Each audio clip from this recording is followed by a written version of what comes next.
Planning और sustainable development, ठीक है। दो चीज़ों के बारे में पढ़ना है, ठीक है ना। एक बात करेंगे प्लानिंग के बारे में और दूसरा बात करेंगे किसके बारे में, सस्टेनेबल डेवलपमेंट के बारे में, ठीक है। दो चीज़ों पे ध्यान देना है इस पूरे लेसन में, एक प्लानिंग और दूसरा क्या है, सस्टेनेबल डेवलपमेंट। और ये दोनों हम लोग देखेंगे किसके पॉइंट ऑफ व्यू से, इंडियन पॉइंट ऑफ व्यू से, यानी कि इंडिया के बारे में, ठीक है। किस तरीके से इंडिया में प्लानिंग किया गया है और किस तरह से बात करेंगे किसका, सस्टेनेबल डेवलपमेंट का। दो अलग अलग चीज़ों। शुरुआत करेंगे हम लोग कहाँ से, प्लानिंग। कहाँ से, कोई बता सकता है कि प्लानिंग होता क्या है, प्लानिंग क्या होता है? देखिए ध्यान दो। अच्छा, प्लानिंग क्या है समझ लो। कहता है कि the word planning is not new to you as it is a part of everyday usages. ये जो वर्ड है प्लानिंग जो हम लोग यूज करते हैं अक्सर प्रतिदिन कहीं ना कहीं अपने लाइफ में डेली किसी न किसी रूप में हम लोग इस प्लानिंग वर्ड का यूज करते ही करते हैं। प्लानिंग का इस्तेमाल हम लोग कभी ना कभी किसी न किसी रूप में कहीं ना कहीं करते हैं पर डे। बात में आया? जैसे अब कहाँ कहाँ करते हैं, अब मान लो जैसे हमको जाना है, मतलब आपका एग्जाम होगा या फिर आपको किसी नए एरिया में विजिट करना है, आपको आपको एग्जाम का प्रिपरेशन करना है, तो आप उसके लिए प्लानिंग करते हो। जैसे अभी 1 फरवरी से आपका एग्जाम होने वाला है, तो आप उसके लिए कुछ प्लानिंग करके रखे होगे ना, ठीक है। या फिर आपको मान लो कि अगले मंथ में किसी स्थान पे घूमने जाना है, किसी नए प्लेस पे विजिट करने जाना है, तो आप उसके लिए भी प्लानिंग करते हो।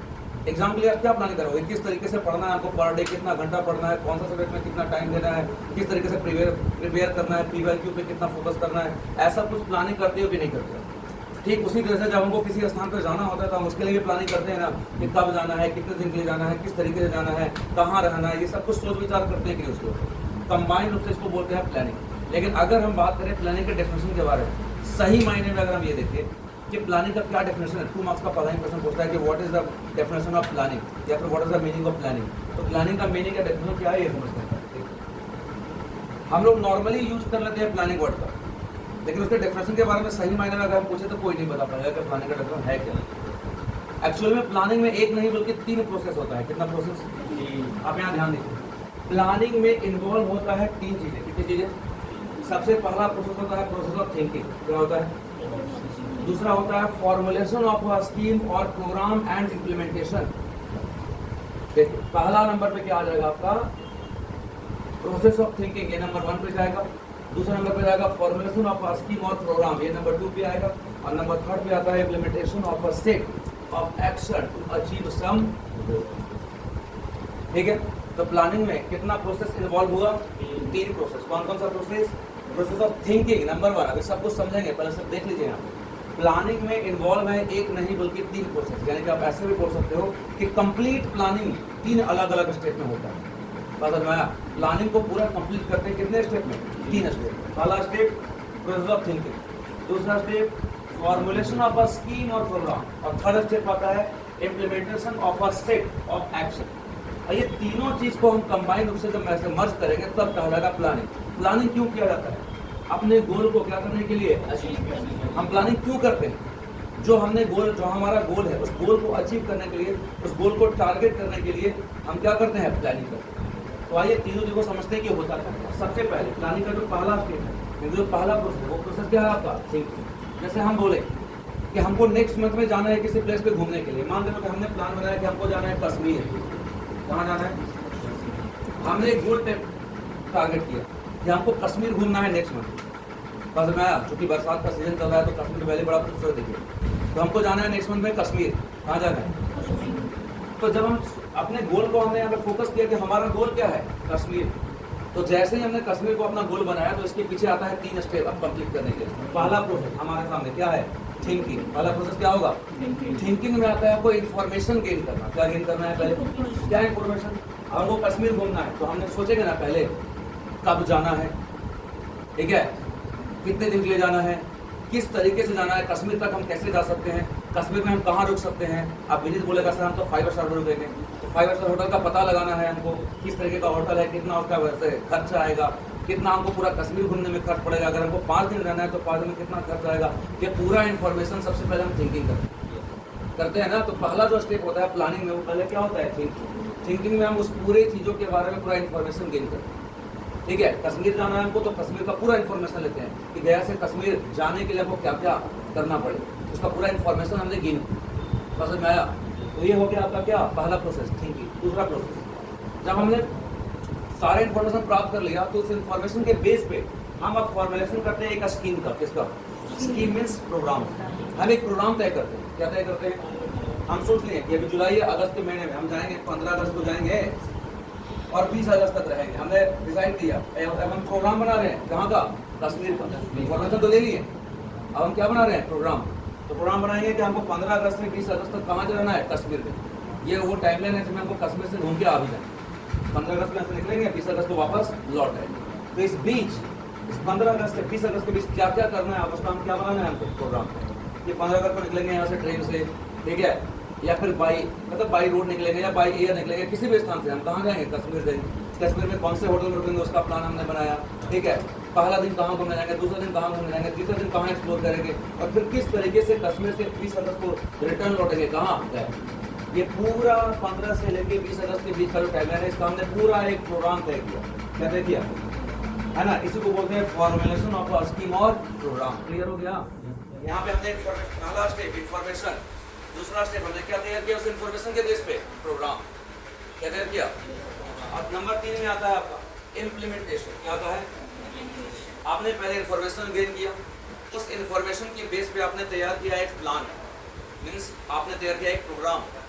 प्लान और प्लानिंग, ठीक है, दोनों जगह दो वर्ड। तो आपने जो प्रोग्राम बनाया, अब बारी, अब जैसे मान के चलो हम तो जुलाई में प्रोग्राम बनाए ना, प्रोग्राम लेकिन कब का बनाए? अगस्त में। तो अब जिस दिन ये 15 अगस्त आएगा, अब बारी होगा उस प्रोग्राम के अकॉर्डिंग आपको क्या करने का? चलने का। यानी कि फाइनली इस प्रोग्राम को क्या करने का? इम्प्लीमेंटेशन करने का। आए बस में 3 स्टेप हो गए हैं प्लानिंग के तहत। कौन कौन सा?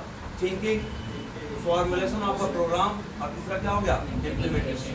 यानी कि आपने जो प्रोग्राम बनाया, अब फाइनली उस प्रोग्राम के अनुसार आपको उसको क्या करना है? इम्प्लीमेंट करना है। इन तीनों प्रोसेस को वही कंबाइंड रूप से हम लोग क्या नाम देते हैं?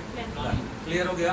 तो ये हो गया प्लानिंग का डेफिनेशन कि planning involve the process of thinking, formulation of a scheme और program and implementation of a set of action. और ये तीनों को कंबाइन से बोलते हैं प्लानिंग। और प्लानिंग क्यों किया जाता है? टू अचीव सम गोल, अपने गोल को क्या करने के लिए? अचीव करने के लिए। तो लोग का जरूरत नहीं है तो आपस में क्या बात करें, हमको तो लग रहा है। चलिए, कोई दिक्कत है इसमें? ये तो हो गया प्लानिंग क्या है, क्लियर है ना? इसमें नीचे यहाँ पे जो दिया हुआ है प्लानिंग कमीशन, इसमें ये जो बताया गया overview of planning perspective in India, इसमें आपको बताया गया है प्लानिंग कमीशन के बारे में। किसके बारे में? तो प्लानिंग कमीशन हम लोग ऑलरेडी पढ़ चुके थे पॉलिटिकल साइंस के चैप्टर नंबर 3 में, तो उसको दोबारा रिपीट नहीं करेंगे, फिर भी आपको बता देते हैं कि हमारे देश में प्लानिंग कमीशन को लाया गया था कब? 1950 में। कब लाया गया था प्लानिंग कमीशन को? कब लाया गया था हमारे यहाँ?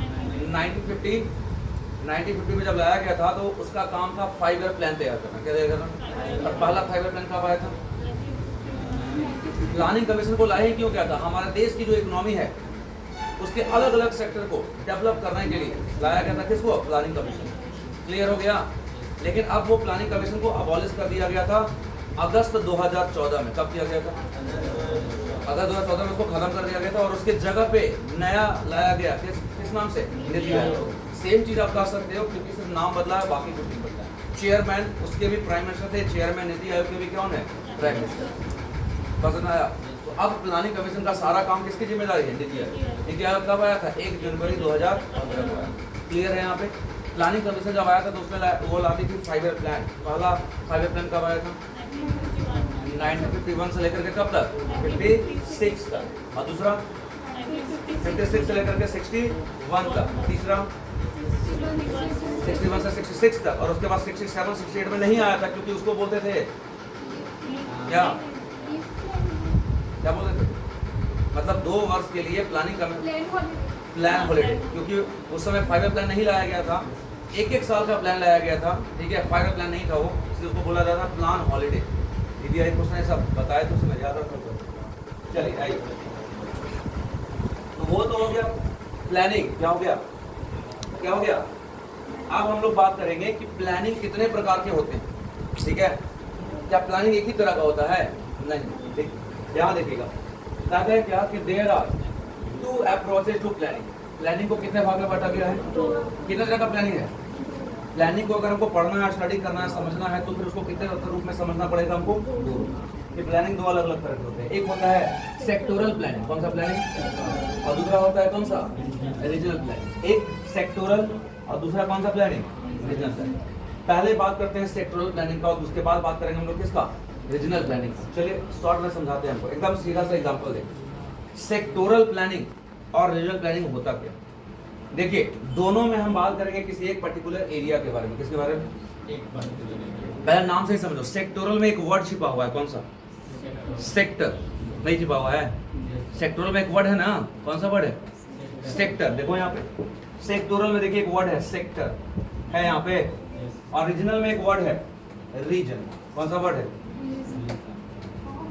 तो जब प्लानिंग हमारे इकोनॉमी के किसी एक पर्टिकुलर सेक्टर के लिए लाया जाता है, जब हम किसी एक सेक्टर को टारगेट करके प्लानिंग करते हैं तो उसको हम लोग कहते हैं कौन सा प्लानिंग, सेक्टोरल प्लानिंग। क्या बोलते हैं। लेकिन जब कोई एक प्लान ऐसा लेके आते हैं जिसमें कोई एक पर्टिकुलर एरिया को टारगेट करके उसके जितने भी सेक्टर हैं सबका प्लानिंग उसमें होता है, एक ऐसा प्लानिंग जिसमें पूरे एरिया के हर सेक्टर के लिए प्लान किया गया है, हर सेक्टर को आगे बढ़ाने के लिए उसमें योजना होता है, उसको हम लोग कहते हैं रीजनल प्लानिंग। क्या बोलते हैं। इसको और एग्जांपल समझते हैं। जैसे हमारा एरिया है ना गया, हमारा कौन सा एरिया है।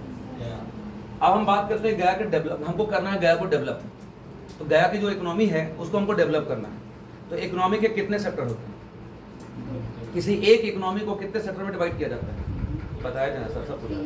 तीन सेक्टर। कितने सेक्टर, इकोनॉमी को कितने सेक्टर में डिवाइड करते हैं, तीन। कौन कौन, प्राइमरी, सेकेंडरी, टर्शियरी।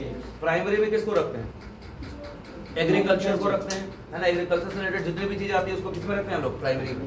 सेकेंडरी में किसको रखेंगे, किसको, अरे लोग इंसान तो लोग का पढ़ता है, इसका मतलब है कि कुछ घर पर रिवीजन नहीं करता, ये सब तो 7-8 से पढ़ना था तो लोग। सेकेंडरी में रखते हैं इंडस्ट्री को, थर्ड में रखते हैं सर्विस को, टर्शियरी सेक्टर में रखते हैं सर्विस को। पिछले रहते हैं एक आध क्लास में और हम पूरा डिफाइन किए थे इसको। इसके अलावा दो और सेक्टर होते हैं, क्वेटनरी और क्वेनरी सेक्टर। टर्शियरी सेक्टर को भी दो पार्ट में डिवाइड कर दिया जाता है, क्वेटनरी में और क्वेनरी में। तो मान लो कि हमको गया की इकोनॉमी को डेवलप करना है, गया का जो एरिया है हमको इसको डेवलप करना है। तो मान लो कि एक प्लान लाया गया जिसमें हम डेवलप करना चाहते हैं गया के एग्रीकल्चर को। किसको, गया में जो एग्रीकल्चर है सेक्टर, यानी कि एग्रीकल्चर किस में आएगा, प्राइमरी सेक्टर। हम एग्रीकल्चर सेक्टर को आगे बढ़ाने के लिए एक प्लान बनाते हैं, ठीक है। तो एग्रीकल्चर सेक्टर को बढ़ाने के लिए जब हम एक प्लान बनाए तो वो कौन सा प्लान कहलाएगा बताइए, सेक्टोरल प्लानिंग या फिर रीजनल प्लानिंग।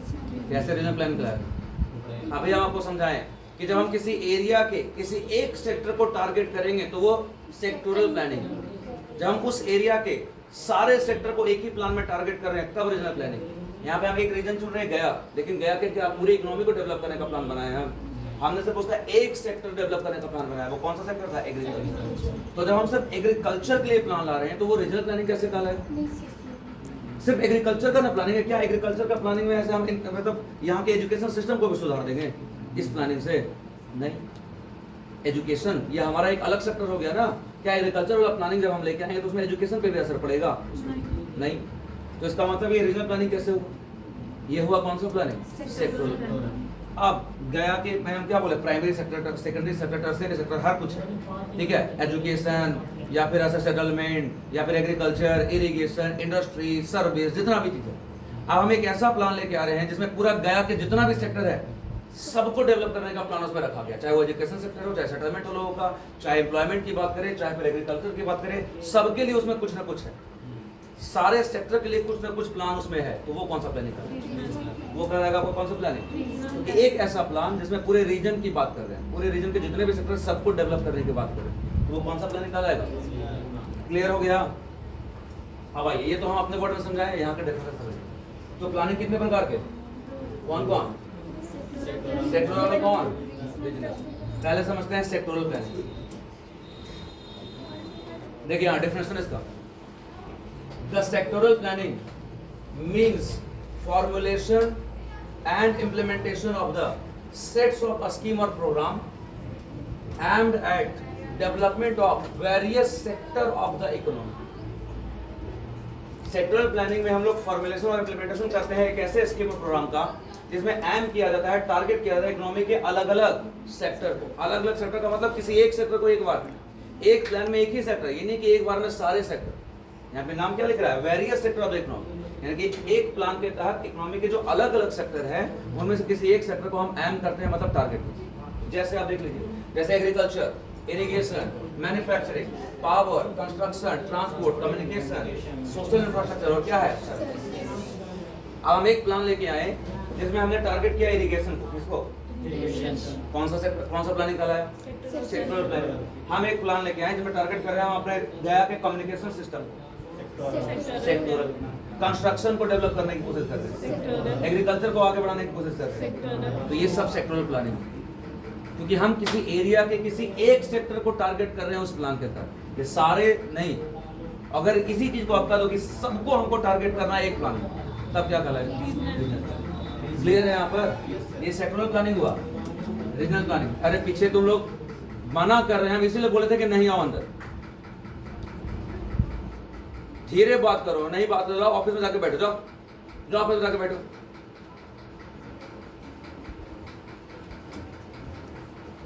देखिए, इसके बाद हम लोग बात करेंगे किसके बारे में? रीजनल प्लानिंग के बारे में। किसके बारे में? कह रहा है कि there is no uniform economic development over a space in any country. आप इस पूरे स्पेस पर आप देखोगे जितना भी देश है, क्या सभी देश डेवलपमेंट के मामले में एक ही तरह से हैं? कोई आगे होगा, कोई बहुत पीछे होगा। बात समझ में आ रहा है? Some areas are more developed and some lag behind. कुछ एरिया बहुत ज्यादा डेवलप है लाइक यूएसए, कुछ एरिया बहुत ज्यादा पीछे है लाइक नेपाल। नेपाल अभी बहुत पिछड़ा हुआ देश, ठीक है, यूएसए के तुलना में। यूएसए को छोड़ो, अपने आसपास के देशों की बात करो, इंडिया की ही बात करो, इंडिया के कंपेरिजन में नेपाल काफी पिछड़ा हुआ देश है, ठीक। तो इस तरह से देखा जाए पूरे अर्थ पे आप देखोगे, पूरे स्पेस पे अगर आप देखोगे तो अनइवन पैटर्न देखने को मिलेगा। किसका? डेवलपमेंट। सब जगह पर डेवलपमेंट का पैटर्न एक जैसा नहीं है ना, अनइवन पैटर्न है। कोई देश बहुत आगे है, कोई देश बहुत पीछे है, ठीक है। तो वही पे लिख रहा है कि this uneven pattern of the development over space necessitates that the planner have a spatial perspective and draw the plan to reduce regional imbalance in development। तो ये जो डेवलपमेंट में रीजनल इम्बैलेंस देखने को मिल रहा है, रीजनल इम्बैलेंस हुआ ना एक तरह से, रीजन बाय रीजन ये डिफरेंस देखने को मिल रहा है ना जी, कि यूएसए बहुत आगे, नेपाल बहुत पीछे। तो रीजनल इम्बैलेंस हुआ कि नहीं हुआ? कि एक रीजन बहुत आगे तो एक रीजन जो है बहुत पीछे, यानी कि एक क्षेत्र बहुत आगे है तो एक क्षेत्र बहुत पीछे है। तो प्लानर्स के लिए ऐसे रीजन को चुनना बड़ा आसान होता है कि कौन सा एरिया आगे है, कौन सा एरिया पीछे है। तो प्लानर्स के लिए आसान हो जाता है कि ऐसे एरिया को चुनना कि जो बहुत पीछे है, तो उनके लिए प्लान बनाना भी आसान होता है कि कौन सा एरिया पीछे है, इसको टारगेट करके इसके लिए एक प्लान लेके आए, जिसमें उस एरिया के हर सेक्टर को क्या करने की बात की जाएगी? डेवलप करने की बात। बस में आया? तो ऐसे प्लानिंग को हम लोग कहेंगे कौन सा प्लानिंग? Regional planning. कौन सा प्लानिंग? जिसमें यह देखा जाता है कि कौन सा एरिया लैग्ड बिहाइंड है, कौन सा एरिया पीछे है, उसको टारगेट करेंगे और उस पूरे एरिया के हर एक सेक्टर को डेवलप करने के लिए क्या लेके आएंगे? प्लानिंग लेके। क्लियर हो गया? ऊपर आपका था सेक्टरल प्लानिंग का डेफिनेशन विद एग्जांपल, नीचे था आपका रीजनल प्लानिंग का डेफिनेशन, ठीक है। आइए, तुम ही लोग से पूछेंगे, पढ़ समझ में आ गया ना सारा? प्लानिंग क्या है वो समझे, प्लानिंग कितने प्रकार के होते हैं वो समझे, दोनों का डेफिनेशन भी समझ लीजिए विद एग्जांपल। अब आगे क्या नाम है? टारगेट एरिया प्लानिंग, यानी कि किसी एरिया को टारगेट करके उसके लिए क्या तैयार करना? प्लान तैयार। कौन सा प्लानिंग कहा जाएगा? सेक्टोरल या फिर रीजनल? कैसे सेक्टोरल? रीजनल। किसी एरिया को टारगेट करके हमको उसको ऐसे डेवलप करना है, तो हम किसी एरिया को कब टारगेट करेंगे? जब वो एरिया काफी पीछे हो, तब टारगेट करेंगे ना। अभी तो समझाएं रीजनल प्लानिंग में हम क्या करते हैं, कौन कुछ एरिया बहुत डेवलप है, कुछ एरिया बहुत पीछे। तो ऐसे में प्लानर के लिए देखना बड़ा आसान हो रहा है कौन सा एरिया जो है वो बहुत पीछे चल रहा है, तो उसको वो टारगेट करके उसके उस पूरे एरिया के लिए प्लान तैयार करते हैं, जिसमें उस एरिया के अंदर आने वाला जितना भी सेक्टर है ना, चाहे वो एम्प्लॉयमेंट की बात करो, एग्रीकल्चर की बात करो, कंस्ट्रक्शन की बात करो, एजुकेशन की बात करो, सब कुछ के लिए प्लान होता है उसको। तो ऐसे प्लानिंग को यहाँ पे क्या नाम दिया जा रहा है? Target area planning. Regional planning का ही नाम है ये। रीजनल प्लानिंग को ही आप दूसरा नाम दे सकते हो, कौन सा एरिया, कौन सा प्लानिंग? टारगेट एरिया प्लानिंग, जिसमें किसी एरिया को टारगेट करके उसके लिए क्या तैयार किया जाता है? प्लान। अब इसके तहत दो तरह के प्लानिंग दिए गए यहाँ पे, देखो। पहला hill area development programme, India के पर्सपेक्टिव से देख रहे हैं हम लोग, इंडिया के पॉइंट ऑफ व्यू से देख रहे हैं हम लोग। इंडिया में बताइए कौन कौन सा एरिया है जो काफी ज्यादा पीछे होगा? जितना भी हिली एरिया है, जितना भी पहाड़ी क्षेत्र है वो पीछे होगा। ऐसा तो नहीं है कि वहाँ रिसोर्सेज नहीं है, हिली एरिया में तो रिसोर्सेज बहुत होता है, लेकिन उसके लिए यूज करने लायक टेक्नोलॉजी नहीं होता, ह्यूमन सोर्स भी उतना नहीं होता है वहाँ पे देखोगे तो। हिली एरिया में ज्यादा पॉपुलेशन होता है? नहीं होता है। तो वही यहाँ पे कह रहा है कि पहला एरिया कौन सा एरिया? हमारे देश में दो तरह के प्रोग्राम लाए गए हैं टारगेट एरिया प्लानिंग के तहत। एक हो गया आपका हिल एरिया डेवलपमेंट प्रोग्राम, जिसमें टारगेट किया जाता है कि इंडिया का कौन कौन सा हिल एरिया है ऐसा जो काफी पीछे चल रहा है। तो ऐसे एरिया को टारगेट करके उसके लिए लाया गया प्रोग्राम को हम लोग क्या बोलते हैं, hill area development programme. Detail में हम लोग बात करेंगे अगले क्लास में आज। दूसरा हो गया कौन सा आपका, ड्राउट प्रोन एरिया प्रोग्राम। हमारे देश में बहुत सारे एरियाज हैं जो ड्राउट प्रोन एरिया कहलाते हैं, मतलब जहाँ पे मानसून उतना नहीं होता है, जिसके कारण सूखा पड़ जाता है हर साल। तो ऐसे एरिया में आपको एग्रीकल्चर प्रोडक्शन नहीं मिल पाता है, एम्प्लॉयमेंट लोगों को नहीं मिल पाता है, एजुकेशन सिस्टम भी लो होता है। तो ऐसे एरिया को डेवलप करने के लिए लाया गया जो प्रोग्राम है उसको हम लोग क्या बोलते हैं, ड्राउट प्रोन एरिया प्रोग्राम। तो ये दोनों, चाहे वो हिल एरिया वाला हो चाहे वो ड्राउट प्रोन एरिया वाला, इसमें क्या किया जा रहा है, किसी एरिया को टारगेट किया जा रहा है ना। कौन सा एरिया टारगेट कर रहे हैं, पहले में हिली एरिया को टारगेट कर रहे हैं, दूसरा में कौन सा एरिया को टारगेट कर रहे हैं, ड्राउट प्रोन एरिया। तो ये सब कौन सा प्लानिंग कहलाएगा, सेक्टोरल के रीजनल। कोई दिक्कत आज यहीं तक, बाकी